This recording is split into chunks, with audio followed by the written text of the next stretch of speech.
Tu le vois ou pas? Voilà, ça y est. Je propose à Cyril de mettre son slide. Euh, et je suis vraiment ravie, en fait, pour la troisième soirée du Lean is Green, d'accueillir donc Cyril Danet, qui est le dirigeant d'AIO, le leader de Karakuri Kaizen euh, en France et dans le monde, qui travaille donc aussi pour Toyota. Donc, je crois que là, ça y est, on a lancé l'enregistrement. Ce que je vous demanderais à ce moment-là, en fait, c'est de vous mettre en mute, hein, maintenant que vous connaissez, en fait, pour ceux qui sont habitués. Et puis, donc, si vous avez des questions, n'hésitez pas à les poser dans la conversation et on reprendra donc à la fin de la présentation donc, vos questions pour les poser à Cyril. Merci et bienvenue à Cyril alors. Merci Dominique. Je vous ai préparé un seul slide pour me présenter. Donc, je suis Cyril Danet, je suis le dirigeant d'une société qui s'appelle AIO. Donc, AIO, c'est une société de 80 personnes environ qui réalise pour et avec ses clients des systèmes mécaniques qu'on appelle des Karakuri Kaizen. Et c'est un métier maintenant que nous avons depuis 10 ans, donc ça date de 2010. Donc, je vous ai mis une petite illustration qui date de 2012. Donc, en 2011, on a la particularité d'être la première entreprise non japonaise à participer à une exhibition, un salon qui est organisé chaque année par GIPM. Je ne sais pas si vous connaissez cet organisme japonais. C'est l'organisme japonais qui est à l'origine de la TPM. Et à l'occasion de cette exposition, sont rassemblés des industriels japonais, principalement automobiles, où ils viennent présenter leur système mécanique, leur Karakuri Kaizen. Et donc, on a été la première entreprise non japonaise à y exposer donc en 2011. J'ai par ailleurs eu la chance en 2014 d'observer durant une demi-journée le dojo à Motomachi Plant, d'usine de Motomachi, sur le Karakuri Kaizen, où ils faisaient passer des ingénieurs et techniciens de leur usine Oversea. Donc, voilà, c'est pour vous introduire un petit peu donc, ma société. Alors, je ne sais pas si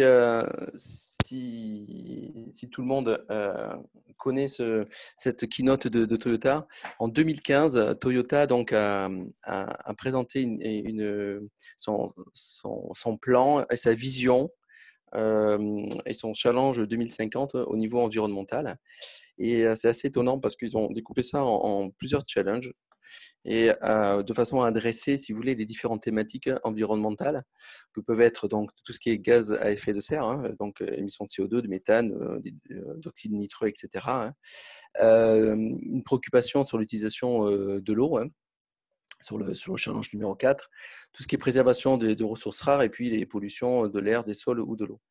Et moi, je vais vous parler plus particulièrement du challenge numéro 3 et à l'occasion on va regarder un petit peu la vision qu'ils ont sur le challenge numéro 3 et comment ils ont su traduire et décomposer en choses très concrètes ce challenge numéro 3 et notamment avec ces Karakuri Kaizen dont je vais vous parler. Ce que vous allez retenir, c'est qu'ils ont, sur chacune des thématiques, vous allez voir, ils ont une vision très claire et qui se traduit toujours par un travail Kaizen quotidien qu'ils arrivent à descendre jusqu'au Toyota Member, aux collaborateurs. Donc, depuis 2015, pour les gens qui ont la chance d'aller visiter au Japon des usines Toyota ou d'aller pas qu'au Japon ou en Europe ou dans d'autres parties du monde voir des usines, vous retrouvez l'ensemble de ces visuels, de ces challenges environnementaux voilà, dans l'usine ou à l'entrée des usines. Alors, tout le monde ne sait pas forcément ce qu'est un Karakuri Kaizen. Je vous propose de regarder rapidement un film et puis le témoignage d'un ingénieur de chez Mazda.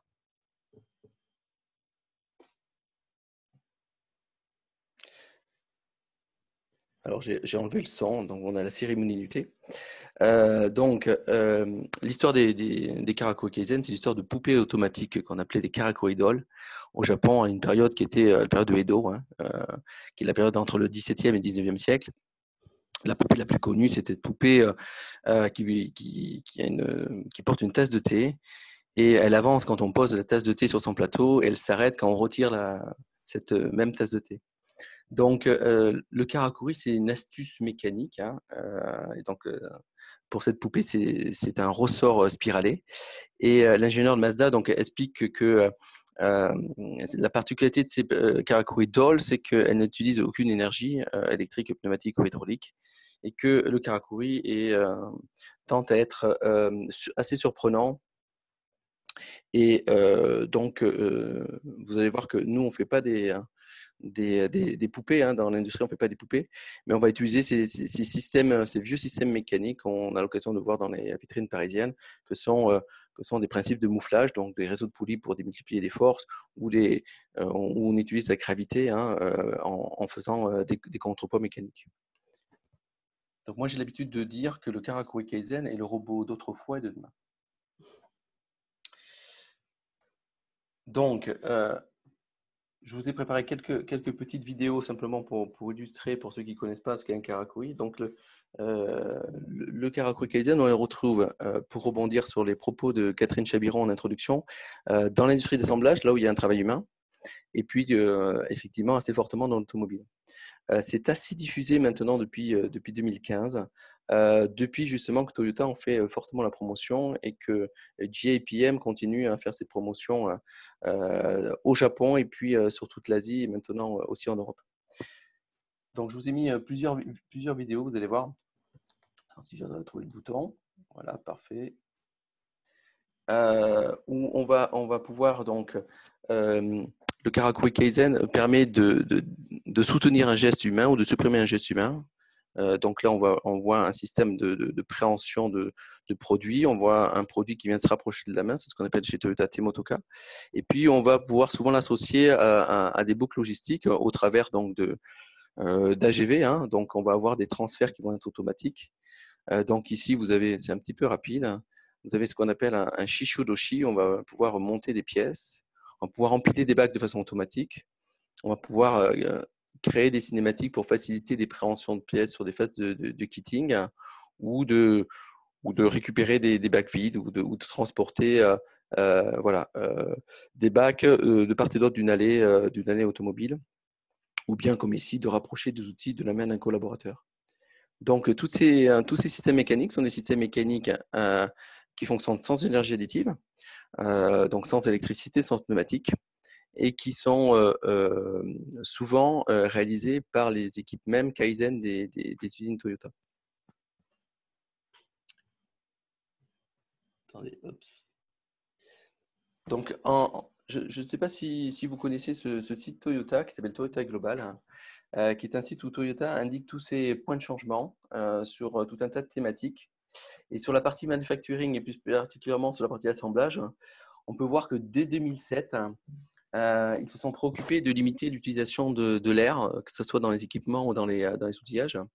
Et ça pour deux raisons. La première, c'est pour donc améliorer la capacité à modifier les lignes rapidement. Effectivement, si vous avez un réseau d'air ou un réseau électrique, si vous devez changer votre ligne pour un changement de tact ou pour un changement de véhicule, ajouter un véhicule ou accepter un rétrofit d'un véhicule, effectivement, si vous n'avez pas le réseau d'air ou le réseau électrique à modifier, c'est quand même un peu plus simple et ça permet d'avoir un arrêt de ligne plus court et donc effectivement d'avoir une amélioration de productivité.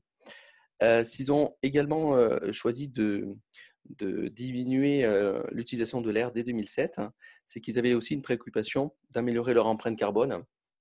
Car, comme vous savez, le réseau d'air doit être toujours sous pression et qu'il est synonyme très souvent de fuite et donc de consommation électrique assez forte. Donc, dès 2008, ils ont créé ce dojo dont je vous ai parlé tout à l'heure à Motomachi pour commencer à former leurs collaborateurs japonais et puis beaucoup plus former les collaborateurs de Toyota overseas, hein, donc qu'ils soient américains, européens ou asiatiques, à essayer de faire ces systèmes mécaniques différents. Et ce dojo est composé, le challenge est un challenge par binôme. Ils doivent déplacer une balle avec des clous et du bois. Voilà. Donc à la fin, on peut voir exposer les différents systèmes mécaniques qui ont été réalisés à l'occasion de ce dojo. Donc, on voit que cette préoccupation, elle date de 2007. Et dans la présentation de 2015, et ce challenge numéro 3, qui est un challenge autour de zéro émission de CO2, ils ont fait une présentation de 15 slides. Et le premier slide, c'est celui que je vous montre. Ils ont essayé de décomposer, de rendre plus simple ce que veut dire zéro émission de CO2, parce que beaucoup de gens peuvent avoir ce souhait, mais ne savent pas le traduire concrètement dans des faits. Et donc, ils ont décomposé ça en 2 mesures. La première mesure, elle ne vous étonnera pas, c'est la vision d'une usine simple et frugale. C'est comme ça que je vais le traduire. La deuxième mesure, c'est la génération d'énergie renouvelable par l'usine. Donc, ce qu'on arrive à lire dans ce slide, c'est qu'ils ont réussi à découper très simplement le sujet en quelque chose de très concret. C'est comment ils peuvent faire contribuer chaque Toyota member dans le développement de l'ingéniosité, si vous voulez, à la réalisation de ces systèmes mécaniques qui sont les Karakuri Kaizen, qui sont non consommateurs d'énergie. Donc, ils ont bien décrit cela dans leur challenge numéro 3 et insistent bien sur ce point-là. Donc, sur les 15 slides qui permettent de voir concrètement ce qu'ils ont prévu de faire ou ce qu'ils font, 3 sont consacrés au Karakuri Kaizen, où ils essaient de stimuler, si vous voulez, ce travail. Et de descendre ce challenge-là auprès de chaque collaborateur Toyota. Donc, pour eux, l'amélioration de leur empreinte carbone passera par la contribution quotidienne de tous. Je ne sais pas si vous voyez en haut à gauche, il n'y a pas marqué Kaizen, il y a marqué Daily Kaizen. Et je crois que ça fait une grande différence.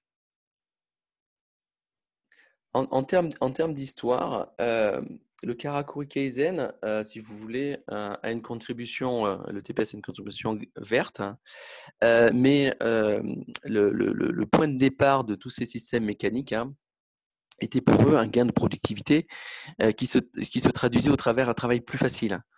Donc c'est le point de départ du Karakuri, c'est une amélioration pour rendre le travail plus facile et gagner en productivité par du Kaizen.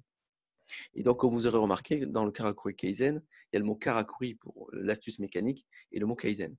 Et les 2 mots sont très importants. Souvent, les gens qui parlent de Karakuri vont le limiter au premier mot, à l'astuce mécanique, alors que le deuxième mot est plus important que le premier.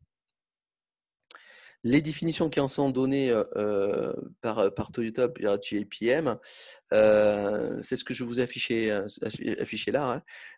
C'est un système mécanique simple, frugal, green, et qui a l'objectif d'engager finalement chaque collaborateur dans un daily Kaizen.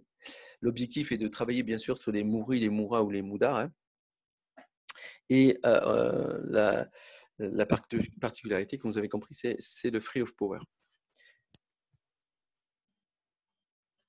Donc, pour ceux qui ont pu s'intéresser à la démarche environnementale de Toyota, vous avez pu découvrir une succession de films qu'ils ont fait sur ces différents challenges. Et celui sur le Karakuri Kaizen est assez intéressant parce que le japonais, le sensei japonais, parle du Karakuri comme une TPS value. Et il insiste aujourd'hui sur assez fortement sur ce point-là, car pour eux, c'est une valeur Toyota, car il fait appel aussi bien à l'ingéniosité des collaborateurs, au team building, au challenge, à tout ce qui est amélioration de la compétitivité de leur entreprise, bien sûr, et puis l'initiative Green de Toyota. D'accord. Et ce qu'il rajoute, qui est très intéressant sur un point du challenge numéro 6, c'est qu'il permet aussi la diversité en favorisant le travail des femmes par un travail moins pénible ou en favorisant le travail de personnes plus âgées par rapport à nos pyramides des âges où on va être amené à travailler de plus en plus tard. Donc ça, c'est un point qui est assez étonnant, c'est qu'ils ont intégré ça dans leur TPS value, chose qui n'était pas au départ un souhait, mais qui est aujourd'hui assez flagrant quand on visite les sites Toyota. Alors moi, pour moi, ça a été l'occasion, cette présentation et la sollicitation de l'ILF et ce webinaire, d'approfondir, si vous voulez, l'impact environnemental du Karakoe Kaizen. Et je me suis posé la question suivante. Pour une même utilisation ou un même service, quel est l'impact environnemental finalement d'une solution mécanique traditionnelle, hein, avec des actionneurs pneumatiques ou électriques, par rapport à une solution Karakoe Kaizen? Alors, je me suis amusé à faire, on va dire, une analyse simplifiée du cycle de vie d'une machine versus un Karakoe Kaizen. Et en regardant plusieurs indicateurs, hein. Donc, on regarde bien sûr tout ce qui est émissions à gaz à effet de serre, hein, tout ce qui est CO2, méthane, oxyde nitreux ou chloro, fluorocarbures, tout ce qui est consommation, ce qu'on appelle l'eau bleue, hein, j'ai appelé freshwater stress, tout ce qui est utilisation de ressources non renouvelables et enfin tout ce qui est énergie primaire. Alors par rapport à ces différentes mesures, j'ai essayé de comparer dans le cycle de vie d'une machine ou d'un Karakoe Kaizen ce que ça pouvait donner. Alors dans un cycle de vie d'une machine ou d'un Karakuri, j'ai distingué 3 phases. La première, c'est celle du manufacturing de la machine, hein, donc il faut produire le Karakuri ou produire la machine. La deuxième, dans son utilisation. Et puis enfin, dans le recyclage de cette machine ou ce Karakuri.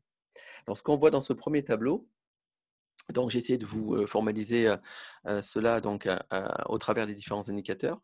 On a regardé l'impact des gaz à effet de serre sur une machine par rapport au Karakuri Kaizen. Ce qu'on voit, c'est que de par son poids, notamment, et son mode de fabrication, la machine est plus consommateur, alors qu'elle utilise de l'acier, contrairement au Karakoe Kaizen qui est très fréquemment fait en alu.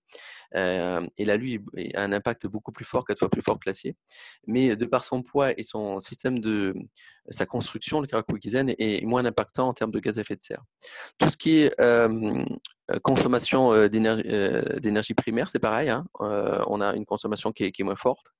Par contre, ce qui est utilisation de ressources rares ou d'eau, hein, c'est un point que je dois approfondir pour pouvoir mieux adresser ce sujet. Si on regarde ensuite dans l'utilisation de ce Karakoe Kaizen de ces machines, bien sûr, la machine, elle a une consommation électrique qu'on a estimée à peu près 700 €. Hein, donc, on a des ratios qui sont donnés par l'ADEME, hein, notamment, sur tout ce qui est émission de CO2. Le Karakoe Kaizen n'utilisant pas d'énergie additive, on a considéré qu'il n'y avait pas d'impact au niveau des gaz à effet de serre, ni même des énergies primaires, contrairement aux machines. Alors, vous pouvez voir aussi que la valeur est beaucoup plus faible que pour produire la machine ou le Karakuri, donc l'utilisation est plus faible que pour fabriquer le Karakoe Kaizen. Si on regarde, donc ça c'est l'addition des deux, hein. Si on regarde finalement le recyclage, on voit que le recyclage d'une machine est très important en termes d'impact, alors que celui du Karakoe Kaizen est quasiment pas impactant, parce que le Karakoe Kaizen a la possibilité, il est fait de composants et de solutions mécano-montées, et on peut, comme son nom l'indique, il est Kaizen, donc on peut très facilement le modifier. Finalement, il a une durée de vie que j'ai qualifiée d'infinie, et donc on a un impact beaucoup plus faible en termes de recyclage de systèmes mécaniques. Donc, ce qui est assez étonnant au travers ces équipements, hein, c'est que Toyota est arrivé donc à challenger et à développer chaque personne et à lui faire faire ce Kaizen, hein, et à penser tous les jours différemment et différemment green au travers le développement de ces équipements. Donc, je pense que je vais tenir les 20 minutes. Donc, moi c'était assez intéressant de me replonger finalement dans l'histoire du Karakoe Kaizen et dans l'histoire de Toyota, de regarder comment ils ont abordé ces différents challenges et de voir que finalement, ma connaissance et ma compétence, si vous voulez, sur l'impact environnemental était relativement faible. Donc j'ai dû effectivement travailler un petit peu les analyses des cycles de vie, hein, et je pense que je vais continuer à approfondir parce que vous avez vu qu'il y a des critères que je n'avais pas su adresser avec les quelques articles que j'avais lus sur l'état de l'art. Et donc, je remercie l'ILF pour ça parce que ça m'a permis déjà de mon côté de progresser. Voilà. Je suis à votre écoute et à vos questions pour vous montrer qu'effectivement, voilà, comment le Karakuri Kaizen peut vous aider aujourd'hui dans vos démarches à avoir une usine un peu plus verte. Je te rends la main, Dominique. Oui. Bah, merci énormément Cyril donc, pour cette présentation. Alors, je ne sais pas si vous avez des questions donc, pour Cyril. Moi, j'en ai une ici, Catherine. Je n'ai pas eu le temps de l'écrire.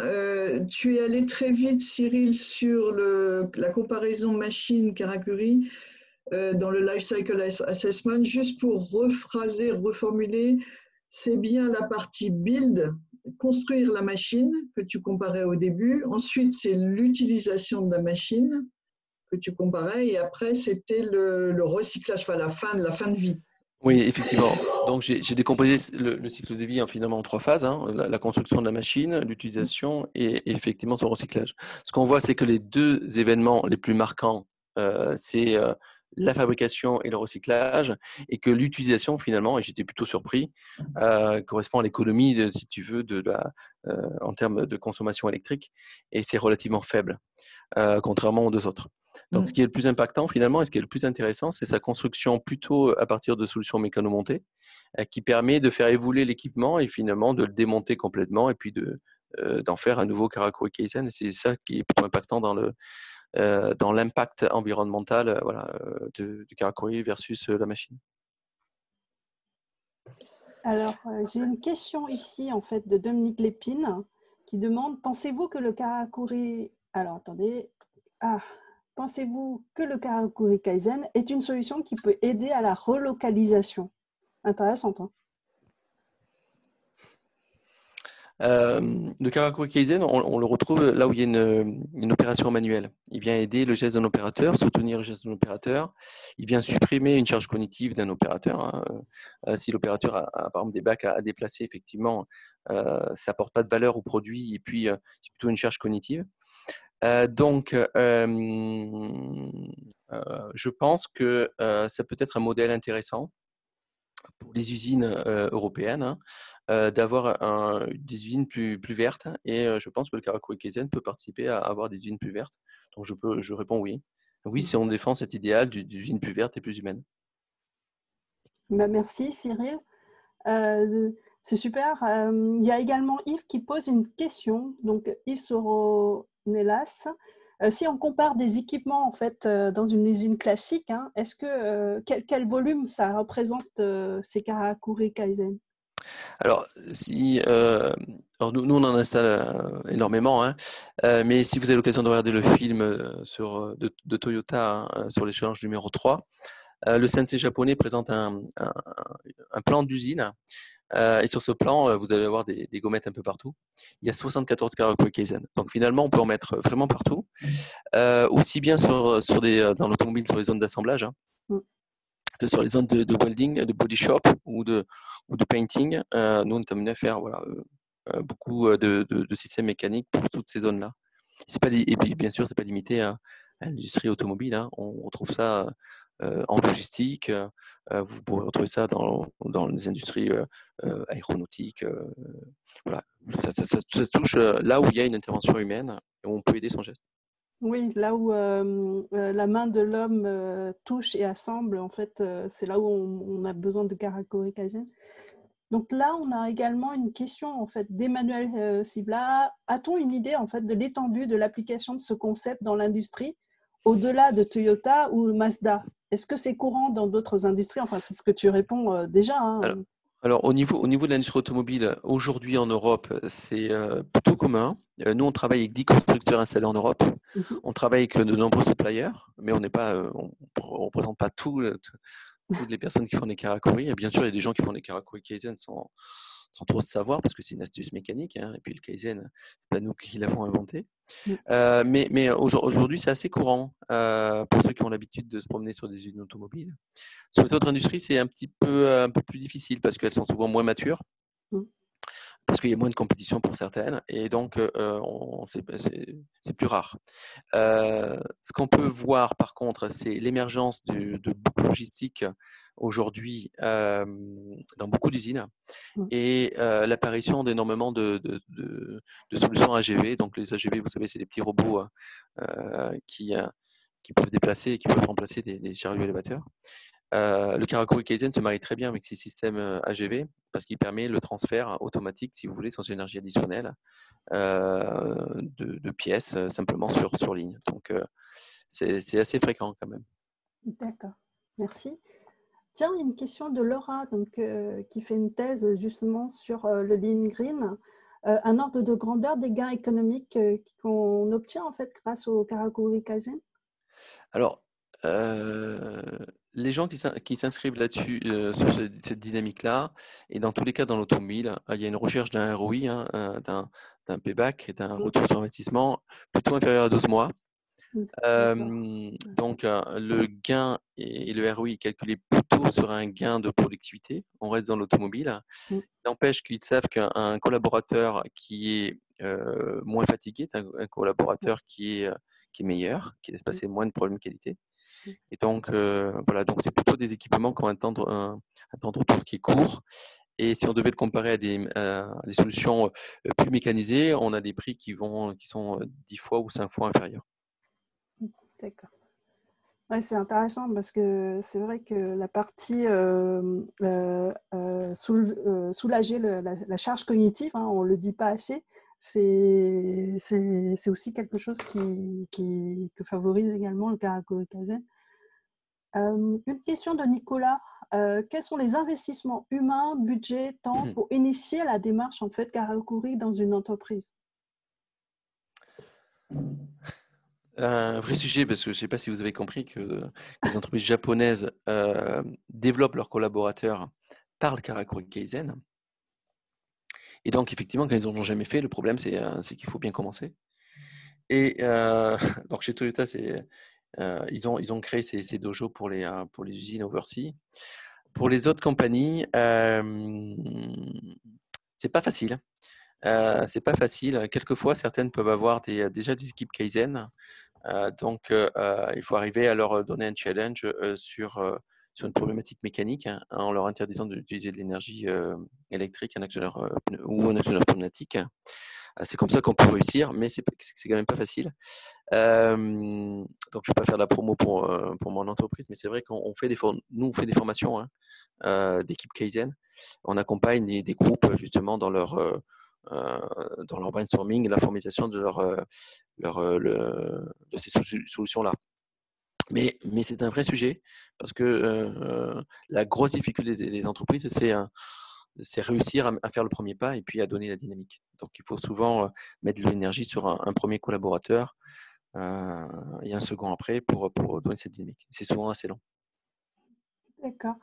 Bah justement, ça y est, j'ai retrouvé une question, celle de Cécile Roche, donc, qui pose la question, vendre du Karakuri, ok, mais comment vendre du Kaizen? C'est pourtant le plus important, c'est ce que tu disais, en fait. Je crois que la question de Cécile Roche était très intéressante. Non, alors nous, on vend de moins en moins de Karakuri Kaizen. Et on vend plutôt du tutorat pour que les gens fassent du Karakuri Kaizen. Comme on a beaucoup de solutions, ça fait 10 ans qu'on fait ce métier-là, on a une trentaine d'ingénieurs. Donc, on a vraiment une bibliothèque de solutions mécaniques intéressantes. Et donc, on essaie plutôt d'accompagner nos clients aujourd'hui différemment en soutenant leur développement, donc par les formations. Les formations, on essaie de ne pas leur donner quelque chose qui ont déjà une solution déjà faite pour eux, mais plutôt pour les inscrire dans cette démarche. Et donc, on a nous un chiffre d'affaires qui est en train de s'équilibrer entre la partie service et la partie équipement clé en main. Il n'empêche qu'une fois qu'ils en ont réalisé un, s'ils en ont plusieurs sur le même, pour la même ligne, on est amené quelquefois à faire voilà, les autres exemplaires. Mais l'objectif est vraiment que nos clients soient autonomes. Je parle de mon activité, hein, plutôt que de le faire pour eux. Ouais. Non, c'est vraiment dans l'état d'esprit de la transmission. Et j'ai encore une dernière question. Donc, alors, je ne sais pas, vidéo ACC. Y a-t-il des applications dans les systèmes de convoyage sur les centres de préparation de commandes, vente par Internet? Ouais. Donc, ce que je disais tout à l'heure, hein, ça se marie très bien avec des AGV. Effectivement, toutes ces boucles logistiques, vous les retrouvez notamment dans des entrepôts. Et donc, nous, on a plusieurs sujets.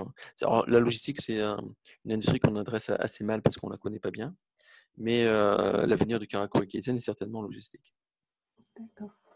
Ah, tiens, il y a une question aussi de Yves. La difficulté est de trouver une astuce. Donc, ça serait quoi les compétences vraiment mécaniques pour réussir? Super la question. La question est donc les compétences. Alors, déjà, il faut tous les vieux systèmes mécaniques de nos grands-parents, il faut les connaître, hein, les systèmes de moulage. Donc, la démultiplication par un réseau de poulies, hein, tout ce qui est, je sais pas, de la mécanique comme les centres instantanés de rotation, comme de la mécanique des 4 barres. Je ne sais pas si vous connaissez la théorie des 4 barres.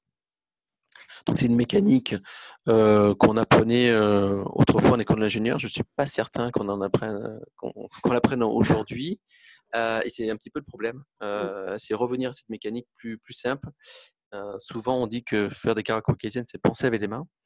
Et donc, voilà. Donc, nous, dans nos formations, on reprend l'état de l'art mécanique parce que ce sont des points qui sont souvent oubliés et qu'apprécient donc les gens qui sont formés. Donc, c'est plutôt une vieille mécanique.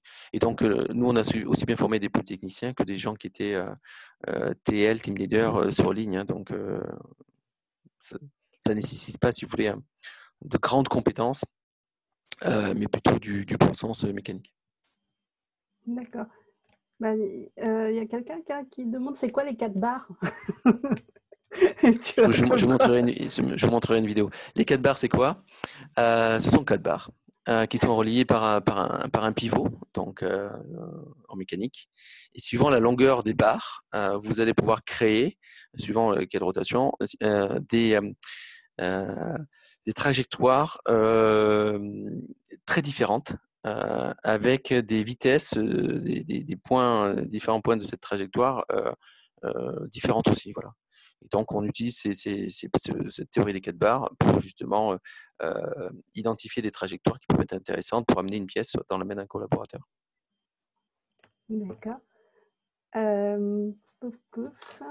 Alors, il y a une question encore. Pour ceux qui veulent en savoir plus sur les 4 barres, il y a Arnaud qui vient de nous mettre en lien un Wikipédia sur les 4 barres. Ah, super, merci Arnaud. Et j'en profite, Cyril, pour te demander est-ce que tu peux reculer un tout petit peu le micro de ta bouche parce qu'on a de temps en temps ça crachote. Je pense, mais juste d'1 centimètre peut-être. Parfait.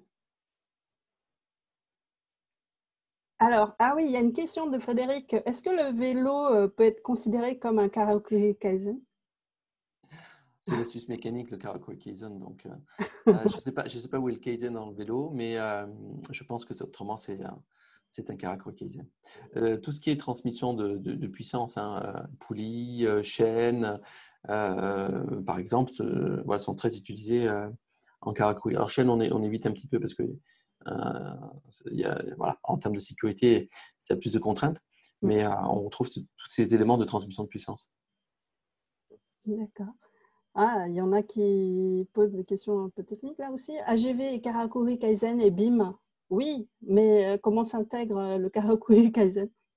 Alors, je n'ai pas très bien compris. Comment s'intègre le Karakou Kaizen? Ouais. Si vous voulez, l'AGV remplace simplement le forklift, le chariot élévateur. Mais l'opération, si vous regardez un water speeder, un logisticien, si vous voulez, qui va alimenter une ligne de production, il passe plus de temps en dehors de son chariot à manutentionner des bacs que sur son chariot. Et donc, finalement, si vous voulez, le Karakuri lui permet de supprimer ces temps de manutention et puis cette manutention qui a peu d'intérêt. Et donc, voilà, c'est ce mariage qui marche bien. Et dans le film que je vous ai montré, vous avez vu beaucoup d'exemples. Hein. On pouvait amener des pièces au plus près du collaborateur. Donc, il y en a bien, c'était sur des optiques. Hein. On faisait même passer l'optique dans un ascenseur. Hein. Voilà, sans énergie. Il y a une question de Catherine intéressante. Le Karakuri est un concept de machine simple qu'on crée et améliore en Kaizen quotidien. Oui. Donc, du coup, est-ce qu'on peut imaginer extrapoler ce point sur des applications simples pour les activités en Office?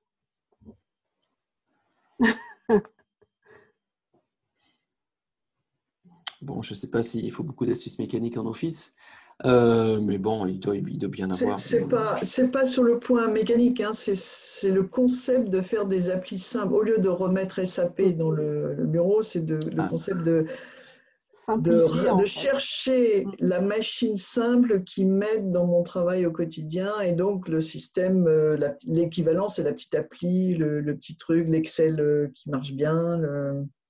La difficulté, ça serait le problème énergétique. Le Karakuri, Oui. la particularité, Par définition, c'est justement, c'est les frais of power.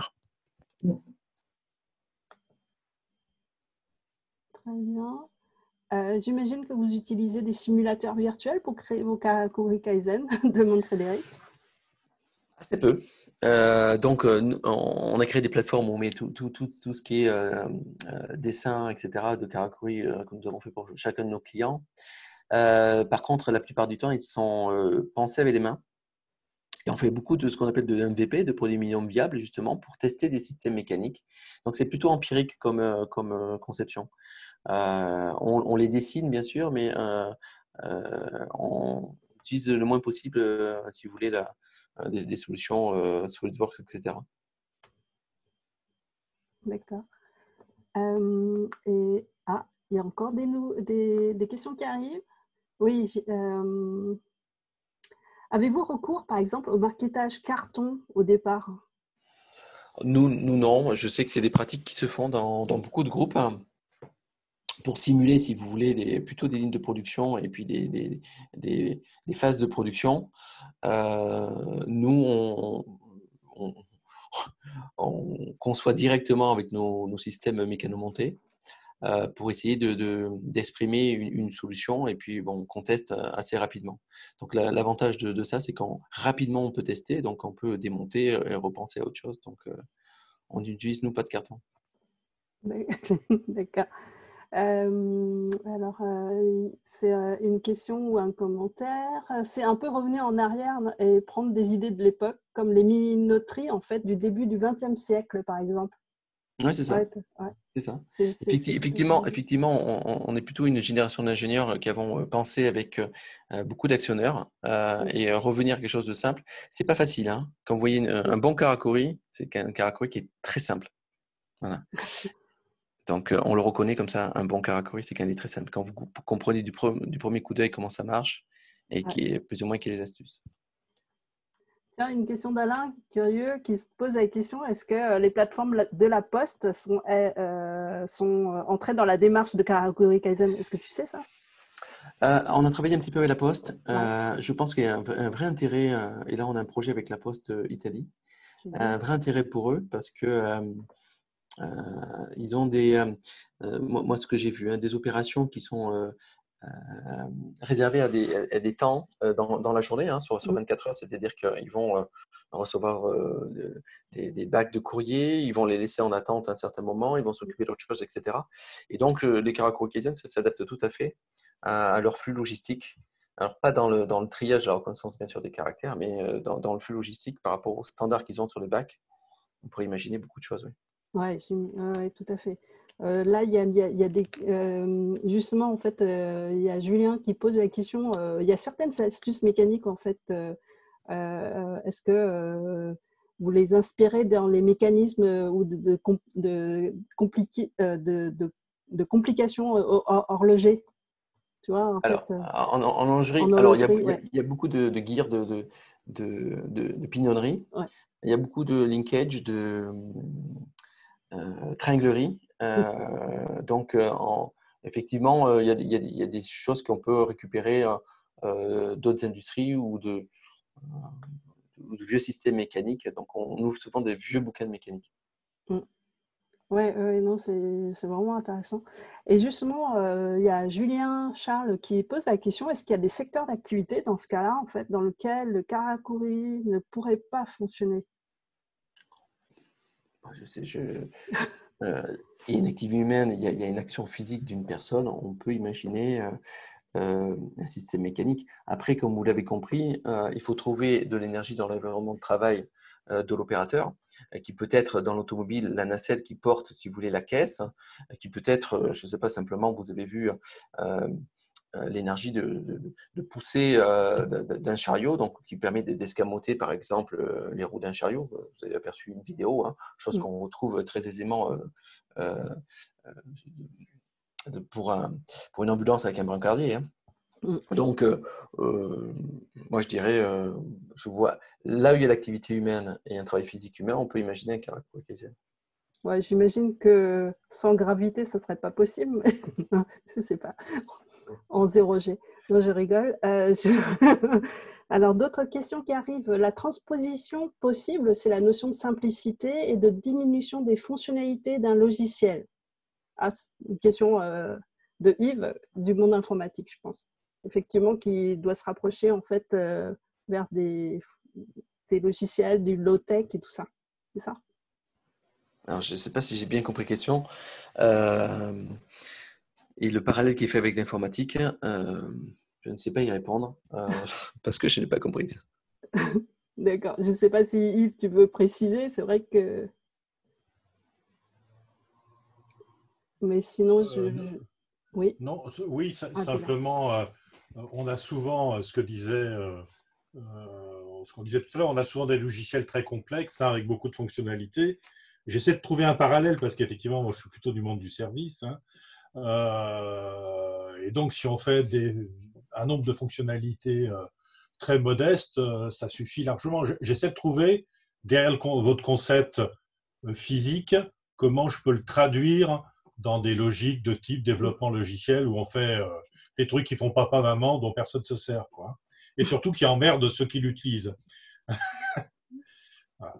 Et moi, je me disais qu'effectivement, dans le monde informatique, on voit des codeurs passionnés de codage et de faire des codes les plus purs et les plus sobres en utilisant des petites astuces pour réduire 50 lignes en juste 2 lignes. Et c'est presque des esthètes du codage. Je me demande si... Et du coup, ça fait des codes qui consomment très peu. Je me demande si c'est peut-être une analogie possible. Ah, je pense que Sophie a répondu pour moi. C'est parfait. Il y a une question intéressante de Dominique Lépine. Comment est-ce que vous avez accepté cette culture de changement, revenir à une mécanique plus simple hein, et comment cette culture, justement, en fait, est-elle bien acceptée en fait, en industrie puisque... Alors, moi, je me suis intéressé, j'ai découvert ça donc, en 2010. J'ai trouvé ça génial. Je suis plutôt tout de suite été passionné. Comment on transmet ça à nos clients, c'est pas évident. Beaucoup nous disent dès le départ que ça ne marchera pas. Pourquoi? Parce que le nombre de cycles dans une usine automobile est très importante. Hein. En aéronautique, beaucoup moins. Hein. Mais le nombre de cycles, vous avez tout de suite 100 000 cycles à l'année. Et donc, il faut que ce soit des systèmes mécaniques qui soient robustes. Donc, la première chose que nous disent les gens quand ils vont arriver ces systèmes-là, c'est que ça ne va pas marcher. Donc, on a plutôt une réticence à faire de l'astuce mécanique. Voilà, donc c'est la difficulté qu'on a eu nous entre 2010 et 2015 pour imposer ces systèmes.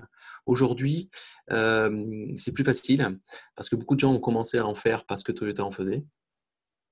Comme beaucoup dans les outils. Hein. Beaucoup de gens ont fait du SMED parce que Toyota en faisait sans savoir forcément pourquoi. Ils continuent souvent sans savoir pourquoi. Le karakuri, c'est un peu pareil au départ. Il y a des gens qui ont souhaité en faire parce que Toyota en faisait. aujourd'hui, ils y voient un gain en termes de CAPEX, hein, d'investissement pour eux, hein, parce que le coût est moindre, le ROI est plus facilement atteignable. Donc, c'est ce qu'on voit. Nous, on a des groupes qui nous ont démarché, avec qui on a des accords mondiaux, justement parce que le directeur industriellement disait on vend des ROI et ils ne sont jamais atteints. Et donc, voilà, donc, ce qui fait la force de ces systèmes-là aujourd'hui, c'est vraiment ça. D'accord. Bah là, je pense qu'on arrive en fait au bout des questions et également au bout du temps qu'on s'était qu'on s'était donné en fait pour l'exercice. Donc, il est 21h46. Je voudrais encore remercier Cyril vraiment pour de s'être prêté au jeu et puis de nous avoir vraiment fait découvrir Enchanté avec ses astuces mécaniques de Karakuri et Kaizen, c'est important. Et je voudrais vous donner donc rendez-vous à la prochaine séance, donc le dernier mercredi du mois de juin, ce sera donc la semaine prochaine, où avec Sophie Lasserre et Siam Bentalab et moi-même, en fait, nous aurons le plaisir de conclure ce mois du Lean is Green sur des échanges et sur les enseignements en fait, que nous avons donc découverts avec vous pour une reprise plus résiliente. Donc, je vous remercie et je vous donne rendez-vous donc à mercredi prochain. Merci, au revoir. Merci à tous. Merci.